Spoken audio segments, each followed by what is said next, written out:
అధికారులందరూ కూడా ఈ సమావేశంలో చాలా వరకు కొన్ని జిల్లాల కలెక్టర్లు మున్సిపల్ కమిషనర్ గారు వీళ్ళు మాట్లాడి నివేదిక ఇవ్వడం జరిగింది. మోర్ ఆర్ లెస్ అన్ని జిల్లాల్లో ఇలాంటి సమస్యలే ఉన్నాయి. ఈ సమస్యలను అన్ని దృష్టికి పెట్టుకొని ఇప్పటివరకు లాస్ట్ 2 రోజుల నుంచి అత్యవసరమైన సేవలను అందించడం, అత్యవసరమైన పరిస్థితులను మీరు అడ్రస్ చేయడం జరిగింది. ఇప్పుడు థెరపీ వచ్చింది, వర్షాలు ఆగినాయి కాబట్టి క్షేత్రస్థాయిలో కలెక్టర్లు మీరు బృందాలను పంపించండి.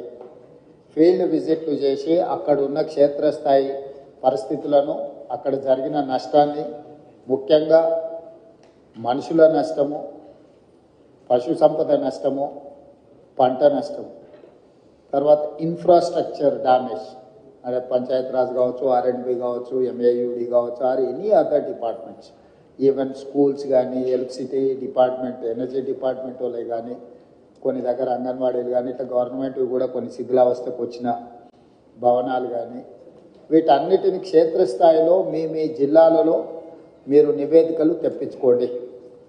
దాంట్లో ప్రజాప్రతినిధుల సహకారం కూడా తీసుకోండి. నా సూచన ప్రజాప్రతినిధులకు కూడా చాలా అంశాలు మీ దృష్టిలో ఉంటాయి. ప్రజలు కూడా మీ దగ్గరికి తీసుకొస్తుంటారు, ఎమ్మెల్యేలకు, ఎంపీల దగ్గరికి. మీరు కూడా వాటిని ఒక నివేదిక రూపంలో కలెక్టర్లకు పంపించండి. దాంతో ఏమవుతారంటే మాకు ఒక రిపోర్ట్ తయారు చేసి డిజాస్టర్ మేనేజ్మెంట్ నుంచి కూడా గవర్నమెంట్ ఆఫ్ ఇండియాకు నివేదిక ఇవ్వడానికి అవకాశం ఉంటుంది. కాబట్టి సంబంధిత అధికారికి అరవింద్ కుమార్ గారు కూడా నా సూచన, ఏ ఫార్మేట్లో మీకు పంపాలనో ఒక పర్మనెంట్ ఫార్మేట్, వాళ్ళకు ఒక డైరెక్షన్ ఇవ్వాలి. ఇప్పటి వరకు మనం ఎప్పుడు పెద్దగా క్లెయిమ్ చేసుకోలేదు కాబట్టి అధికారులు ఆ ఫార్మేట్లో పనిచేసే విధానాన్ని మర్చిపోయారు. ఇప్పుడు ఖచ్చితంగా మనం ఆ ఫార్మేట్లో నష్టాన్ని అంచనా వేసి కేంద్ర ప్రభుత్వానికి పంపించాల్సిన అవసరం ఉన్నది. కాబట్టి మీరు అధికారులందరితో ఇప్పుడు ఆల్మోస్ట్ 16 జిల్లాలలో, ఇక్కడ 7 జిల్లా కలెక్టర్లు మాత్రమే ఉన్నారు, కానీ 12 జిల్లాలలో సివియర్ డ్యామేజ్ ఉన్నది. నాగర్ కర్నూలు, అటువైపు ఎంత మహబూబ్నగర్ జిల్లాలో కానీ, ఇటు కృష్ణా గోదావరి నదుల మీద రెండింటి దగ్గర ఉంది. నా సూచన ఇన్ఛార్జి మంత్రులకు కూడా ఆయా జిల్లాలలో మీరు సమీక్ష చేసుకొని లోకల్ ఎలక్టెడ్ రిప్రజెంటేటివ్స్తో ఒక మీటింగ్ ఏర్పాటు చేసుకొని ఆ కలెక్టర్లను కూడా నివేదికలు తయారు చేయమని చెప్పి, దాన్ని ఓవరాల్గా రెవెన్యూ మినిస్టర్ గారు, disaster management comes under revenue, మీరు అందరు మంత్రులతోని సంబంధిత అధికారులతోని మీరు తక్షణమే సమీక్ష చేసుకొని నివేదికలు సిద్ధం చేయండి. ఎందుకంటే మనము రాష్ట్ర ప్రభుత్వం నుంచి నిధులు ఖర్చు పెట్టడమే కాకుండా కేంద్ర ప్రభుత్వం నుంచి రాబట్టుకోవాల్సిన నిధులను కూడా మనం రాబట్టుకోవాలి. మనం ఆ విషయంలో గతంలో కొంత నిర్లక్ష్యము, కొంత వెనుకబాటుతనం ఉన్నది. ఇక ముందు అలాంటి నిర్లక్ష్యం కానీ, అలా కేంద్ర ప్రభుత్వం నుంచి రావాల్సిన నిధులను తెచ్చుకోవడంలో కానీ అలసత్వం ప్రదర్శించడానికి వీల్లేదు.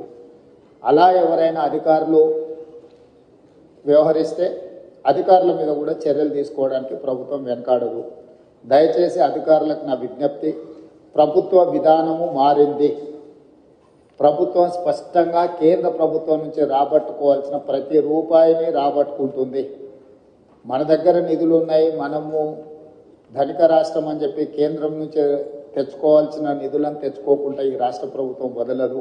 కాబట్టి ఎంత డ్యామేజ్ అయితే అంత కంప్లీట్గా అసెస్ చేయండి. బ్రిడ్జ్లు, అక్కడక్కడ లోకాజ్ వేలు, ఇప్పుడు చూస్తే 100 ఫీట్ రోడ్లే కొట్టుకొని పోయినాయి.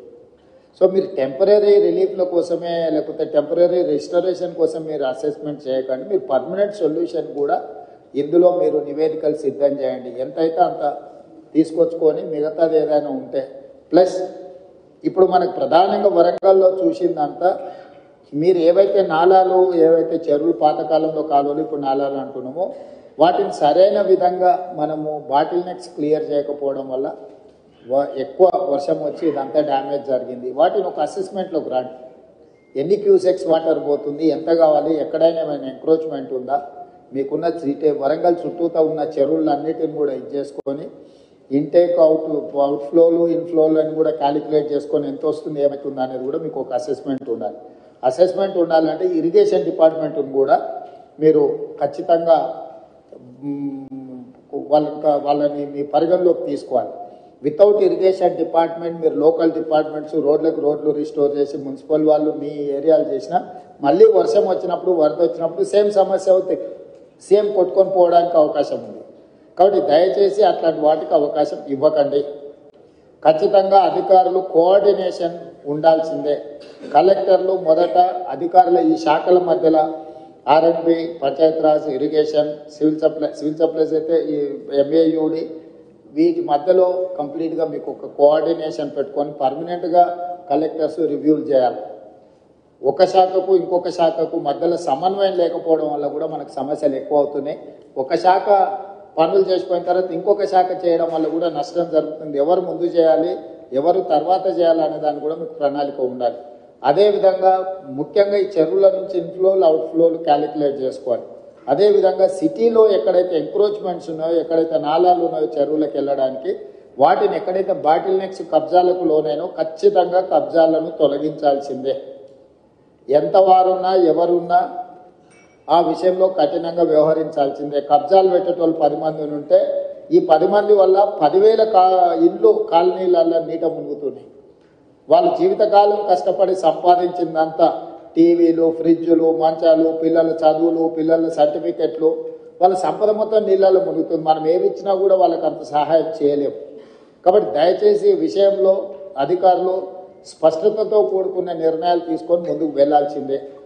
ఇప్పుడు వరదలు తగ్గినాయి కాబట్టి ఇమ్మీడియట్గా పారిశుద్ధ్య కార్యక్రమాలు పనులను ఇమ్మీడియట్గా టేకప్ చేయండి. మొత్తం ఎక్కడెక్కడైతే చెత్త పేరుకుపోయిందో చెత్త క్లీన్ చేయడంతో పాటు శానిటేషన్ పనులను కూడా మీరు తక్షణమే అడ్రస్ చేయాలి. మెడికల్ అండ్ హెల్త్ వాళ్ళు కానీ మిగతా డిపార్ట్మెంట్లు అందరూ కూడా కోఆర్డినేషన్తో మీరు అందరు కలిసి ముందుకు వెళ్లాల్సిందే. వీటన్నిటి రిలేట్ ఏదైతే నివేదికలు ఉన్నాయో డిజాస్టర్ మేనేజ్మెంట్కి ఎప్పటికప్పుడు మీరు నివేదికలు పంపించండి. అదేవిధంగా గతంలోనే ప్రభుత్వం జీవోలు ఇచ్చింది. మనుషులు చచ్చిపోతే ఎవరు చచ్చిపోయినా